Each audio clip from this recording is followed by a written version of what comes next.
नमस्कार दोस्तों, आप सभी का मेरे YouTube चैनल पर बहुत बहुत स्वागत है। मैं आज बात करने वाली हूँ हमारे फर्स्ट सेमेस्टर के संस्कृत के कुछ टॉपिक्स के बारे में, जिसमें हम सबसे पहले जानेंगे कि हमारा सिलेबस क्या है और कौन कौन सी चीज़ें हैं जो हमें पढ़नी है और प्रीवियस क्वेश्चंस के बारे में। लेकिन वीडियो को शुरू करने से पहले मेरी आप सभी से रिक्वेस्ट है कि आप इस वीडियो को बिना स्किप किए एंड तक देखें। अगर वीडियो अच्छी लगे, यूजफुल लगे तो इसे लाइक, शेयर और मेरे चैनल को सब्सक्राइब जरूर करें। और चैनल को सब्सक्राइब करने के बाद में बेल आइकन जरूर दबा लें ताकि आने वाली वीडियोस का नोटिफिकेशन आपको टाइम से मिलता रहे। तो चलिए शुरू करते हैं। सबसे पहले बात कर लेते हैं कि हमें बीटीसी फर्स्ट सेमेस्टर के लिए जो सिलेबस है संस्कृत का, उसमें हमें क्या क्या कवर करना है, कौन कौन से टॉपिक हैं जो हमें पढ़ने हैं। तो हम उसमें पहले बात कर लेते हैं। तो सबसे पहले है हमारे आसपास की वस्तुएं, पशु पक्षियों के संस्कृत नाम की जानकारी, यानी कि इसमें हम जानेंगे कि जो हमारे आसपास की वस्तुएं हैं उनको हम संस्कृत में क्या बोलते हैं, पशु पक्षियों के क्या नाम है, फलों के क्या नाम है, सब्जियों के क्या नाम है। इस चैप्टर को आप मोस्ट इंपॉर्टेंट समझ सकते हैं क्योंकि 4 से 5 मार्क्स के जो क्वेश्चन है वो आपके इसी चैप्टर से आते हैं। और आपको कुछ नहीं करना, बस आपको कुछ ऐसे वर्ड्स है, कुछ ऐसे नाम है जिनका नाम जो है आपको संस्कृत में याद करना है। तो इस चैप्टर को बिल्कुल मिस मत करना। और कुछ नाम मैं आपको बता दूंगी, आपको सिर्फ 2 से 3 बार आपको पढ़ना है और वो आपको अच्छे से याद हो जाएंगे। ठीक है, तो सबसे पहले बात करेंगे हम किसके बारे में, आसपास की वस्तुएं, पशु पक्षियों के संस्कृत के नाम के बारे में। उसके बाद में नेक्स्ट आएगा हमारा संज्ञा, लिंग एवं वचन की जानकारी। थर्ड होगा हमारा संज्ञा एवं सर्वनाम शब्दों के सभी विभक्तियों तथा वचनों का ज्ञान। और फोर्थ होगा हमारा धातु रूप के अंतर्गत लट एवं लंग लकार का प्रयोग। उसके बाद में फिफ्थ है हमारा कि संज्ञा एवं सर्वनाम शब्द के अनुरूप क्रिया के प्रथम, मध्यम एवं उत्तम पुरुष का प्रयोग। उसके बाद में सिक्स्थ होगा कि हमारे सरल संस्कृत वाक्यों का हिंदी में अनुवाद, यानी कि कुछ हमारे संस्कृत वाक्य होंगे जिसमें हमें क्या करना होगा, उसको हिंदी में अनुवाद करना होगा, या फिर हो सकता है कि हिंदी में आपको वाक्य दे रखे होंगे, आपको उनको संस्कृत में बनाना होगा। उसके बाद में नेक्स्ट होगा कि वंदना एवं नीतिपरक वाक्यों का ससर वाचन। उसके बाद में 8th होगा हमारा श्लोकों तथा नीतिपरक वाक्यों का अर्थ ज्ञान। और 9th होगा हमारा कि 1 से 20 तक की संस्कृत संख्याओं का ज्ञान, यानी कि संस्कृत में हमें क्या करना होगा कि 1 से 20 तक की जो संख्या है उनको हमें याद करना होगा। ठीक है, तो आज इस वीडियो में हम सबसे पहले बात करने वाले हैं कि आसपास की वस्तुओं और पशु पक्षियों के संस्कृत के नाम की जानकारी के बारे में। पहले हम बात कर लेते हैं कि प्रीवियस ईयर में इस चैप्टर से रिलेटेड कौन कौन से क्वेश्चन हैं जो पूछे गए हैं, जिससे हमें पता चल पाएगा कि हमें किस किस चीज पर फोकस करना है और किन किन चीजों को हमें याद करना है। तो सबसे पहले हम बात कर लेते हैं प्रीवियस ईयर के क्वेश्चन की। तो चलिए शुरू करते हैं। जैसे सबसे पहला हमारा क्वेश्चन है कि निम्नलिखित शब्दों में से किन्हीं 6 शब्दों के संस्कृत नाम लिखिए, यानी कि आपको यहाँ पर कुछ वर्ड्स दे रखे हैं, कुछ शब्द दे रखे हैं और आपको क्या बोला है कि उनका नाम जो है आपको संस्कृत में लिखना है, और किनका, सिर्फ 6 शब्दों का। ठीक है, और ये क्वेश्चन आप देखेंगे कि बीटीसी के 2016 के पेपर में ये प्रश्न पूछा गया है, जिसमें सबसे पहले हम बात कर लेते हैं कि यहाँ पर हमें लिखा है हिंदी, उसके बाद हमने इसके संस्कृत में नाम लिखे हैं। तो आपको पता होना चाहिए कि घोड़ा को संस्कृत में घोटक, कुत्ता को कुकुरह, और हिरण को मृगः, और बकरी को अजा, कोयल को पिकह, अनार को दाडिम। यानी कि आप देखेंगे कि इसमें क्या हुआ कि पशुओं के नाम पूछे गए हैं, पक्षी के नाम पूछे गए हैं, और क्या है, फलों के नाम पूछे गए हैं। ठीक है, उसके बाद में हमारा नेक्स्ट क्वेश्चन है जो कि बीटीसी 2017 में पूछा गया है। क्वेश्चन क्या है कि निम्नलिखित संस्कृत शब्दों की हिंदी लिखिए, यानी कि उसमें तो आपको हिंदी शब्द दिए हुए थे और उनकी क्या बोला था कि आपको क्या लिखनी है, संस्कृत लिखनी है। लेकिन यहाँ पर उल्टा क्वेश्चन पूछा हुआ है। क्या पूछा हुआ है कि आपको संस्कृत में वर्ड्स दे रखे हैं और आपको क्या करना है, उनका जो हिंदी नेम है, हिंदी जो नाम है वो आपको लिखना है। तो सबसे पहले मैंने यहाँ पर संस्कृत में उनके साथ जो भी वर्ड्स दे रखे हैं सबको लिखा। उसके बाद में यहाँ पर लिखा मैंने हिंदी। जैसे आपको पता होना चाहिए कि जो खगाह, इसको बोला जाता है पक्षी। कुंजरह यानी कि हाथी का नाम संस्कृत में बोला जाता है हाथी को कुंजरह। उसके बाद में दाडिम, दाडिम यानी कि अनार। गोधुमा यानी गेहूँ। उसके बाद में सरसिजम यानी कमल। उसके बाद में नकुला, नेवला। पीपीलिका यानी चींटी। अश्वत्थः यानी कि पीपल का वृक्ष। तो आपको कौन सा रखना है कि खगाह, खगा मीन्स पक्षी। कुंजरा, कुंजरा मीन्स छाती। दाडिमा यानी अनार। गोधुमा यानी गेहूं। सरसिजम यानी कमल। नकुला यानी नेवला। पीपीलिका यानी चींटी। और अश्वत्थः यानी पीपल का वृक्ष। ये आपको वर्ड्स याद रखनी है। उसके बाद नेक्स्ट क्वेश्चन की बात करें तो नेक्स्ट क्वेश्चन है जो कि 2015 और 2016 यानी कि दोनों पेपर में पूछा गया है।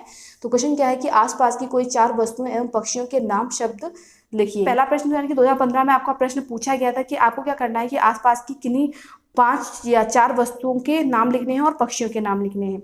और आपका जो 2016 में प्रश्न पूछा गया था कि अपने आसपास की किन्हीं 5 वस्तुओं, पशुओं और पक्षियों के नाम लिखिए। यानी कि उसमें आपको वस्तुओं के नाम भी पूछे थे, पशुओं के नाम भी पूछे थे और 5 पक्षियों के नाम भी पूछे थे। तो आपको 5 बार तो एटलीस्ट सबके नाम याद होने चाहिए। तो सबसे पहले हम बात करते हैं कि आसपास की 5 वस्तुओं के बारे में। तो आसपास की 5 वस्तुओं में है, जैसे कमरा को आपको पता होना चाहिए, कक्ष या कोष्ठः बोलते हैं। पर्दा को बोलते हैं यवनिका।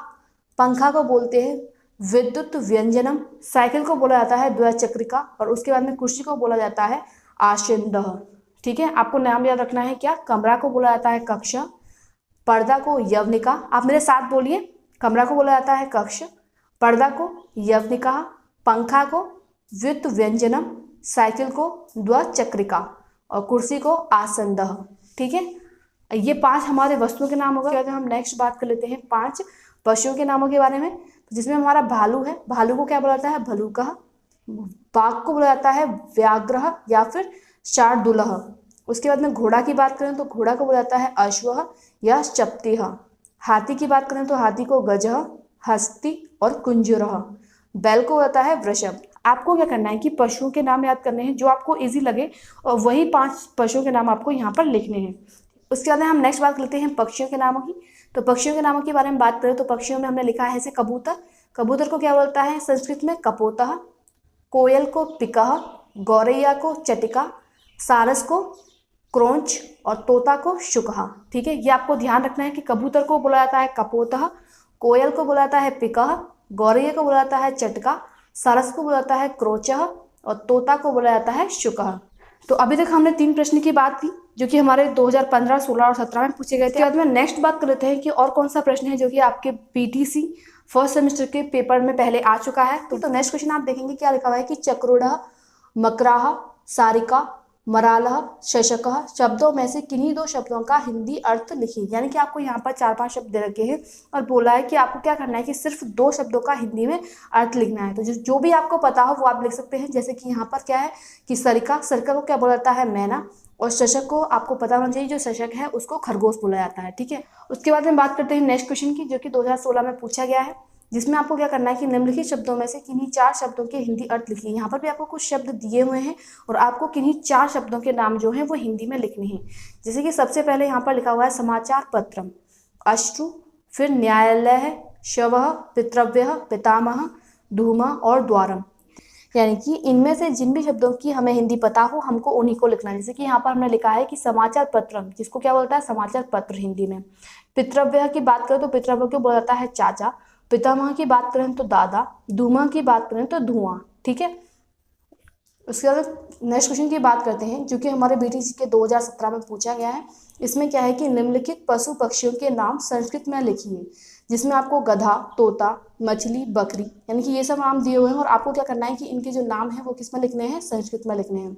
जैसे गधा, गधा को बोला जाता है गधर्भः, तोता को बोला जाता है शुकः, मछली को बोला जाता है मत्स्य और बकरी को बोला जाता है अजा। ठीक है, उसके बाद नेक्स्ट क्वेश्चन की बात करते हैं जो कि 2015 में पूछा गया है कि नकुलः, कीरः, अर्वणः, लूता, आशंदिका शब्दों में से किन्हीं 3 शब्दों का अर्थ लिखिए। यानी कि यहाँ पर आपको ये 5 शब्द दे रखे हैं और आपको इनकी क्या करनी है कि इनमें से सिर्फ 3 शब्दों का अर्थ जो है वो लिखना है, यानी कि इनका हिंदी में नाम लिखना है।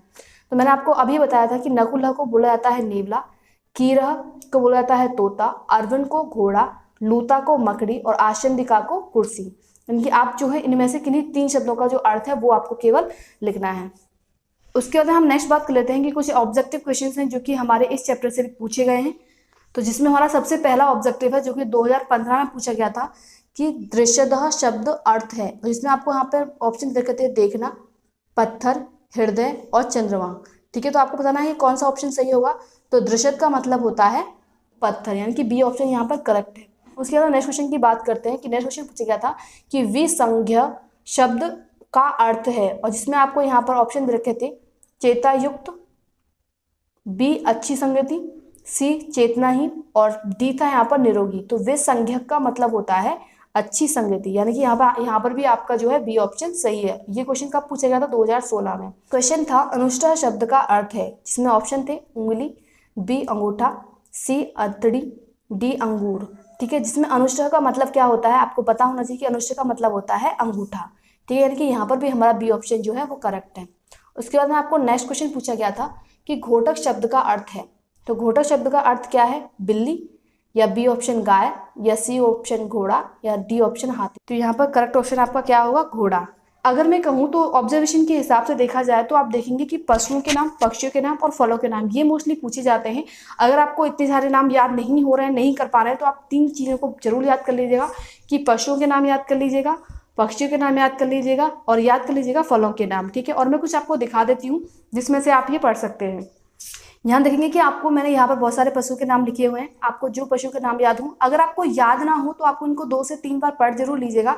जैसे मान लो आपने आज एक बार पढ़ लिया, उसके बाद में 2 से 3 दिन बाद में आपने फिर से पढ़ लिया, फिर 1 हफ्ते बाद में फिर से पढ़ लिया। आपको ऐसे ही देखेंगे कि आपको बहुत सारे जो पशुओं के नाम है वो संस्कृत में याद हो जाएंगे। ठीक है, आपको एकदम से रटने की जरूरत नहीं है, बस हाँ आपको थोड़ा गैप गैप के बाद में इनको पढ़ते रहना है तो आपको ये याद हो जाएंगे। ठीक है, तो सबसे पहले हमें ये पशुओं के नाम है जिनमें से आप इन्हें याद कर लीजिएगा।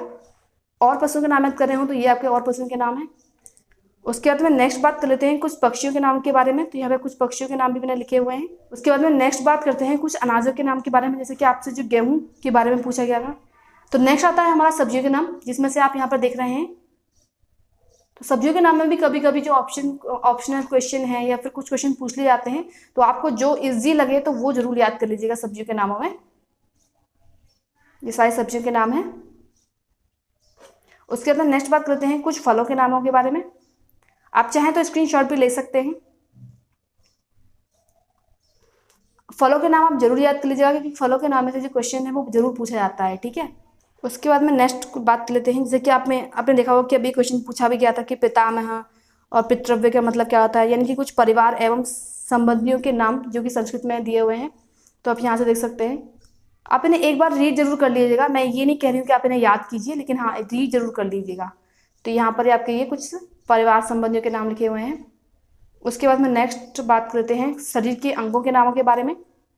जैसा कि आपसे अभी क्वेश्चन पूछा गया था कि अंगूठा को क्या बुलाता है, तो अंगुष्ठा, जैसा कि हमने अभी आप बताया। तो यहाँ पर ये जो है ये शरीर के अंगों के नामों के बारे में है, इन्हें भी आप जरूर पढ़ लीजिएगा। उसके बाद मैं नेक्स्ट बात करती हूँ जिसमें हमने जीव जंतुओं के नामों के बारे में बोला है। तो जीव जंतुओं के नाम भी आप याद कर लीजिएगा। मतलब कुछ ही है, जैसे मछली, मक्खी, मगरमच्छ, मकड़ी, यानी कुछ कुछ वैसे वर्ड्स हैं जो कि मोस्टली हमारे पूछे जाते हैं। तो इसलिए मैं जीव जंतु के नाम भी आपको दिखा दे रही हूँ। इनमें से भी जो आपको ईजी लगे, जो आपको याद हो जाए, तो उन्हें जरूर याद कर लीजिएगा। तो आज इस वीडियो को मैं यहीं पर समाप्त करती हूँ। आज हमने जो हमारा फर्स्ट चैप्टर है बीटीसी फर्स्ट सेमेस्टर की संस्कृत में, उसमें जितने भी मोस्टली जो क्वेश्चन पूछे जाते हैं और कहाँ से कौन से क्वेश्चंस आ सकते हैं, और इसी वीडियो में हमने प्रीवियस ईयर में पूछे जाने वाले क्वेश्चंस के बारे में भी डिस्कस किया। तो उसी से हमारा जो है निकल कर आता है कि हमें किन किन चीज़ों पर ज़्यादा फोकस करना है। तो सबसे पहले आपको पक्षियों के नाम, पशुओं के नाम, और मैं बात करूँ तो फलों के नाम, आपको ये 3 तो जरूर अच्छे से याद हो जाना चाहिए। और इसमें एक भी ऐसा नहीं छोड़ेगा जो आपको याद ना हो। और सबके आप देखेंगे कि बहुत ईजी नाम है, तो आराम से आपको याद भी हो जाएंगे। तो आज के लिए इतना ही दोस्तों। अगर आपको मेरी वीडियो अच्छी लगी हो तो इसे लाइक, शेयर और मेरे चैनल को सब्सक्राइब जरूर कीजिएगा। और सब्सक्राइब करने के बाद में बेल आइकन जरूर दबा लें ताकि आने वाली वीडियोस का नोटिफिकेशन आपको टाइम से मिलता रहे। तो मिलते हैं अगली वीडियो में, तब तक के लिए गुड बाय दोस्तों।